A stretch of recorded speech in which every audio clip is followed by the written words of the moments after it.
Cucumber là trái gì đây? Cái gì? Rồi. What is this? What is this? Cucumber.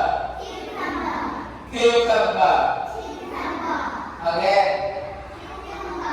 Lớn lên nào. Là trái gì? Rồi. Pea. Pea. Là trái gì đây ta? Hả? Trái gì? Trái gì đây? Pea. Nhà con có hả? Ok. Pea. Cucumber. Cucumber. Pea. Pea.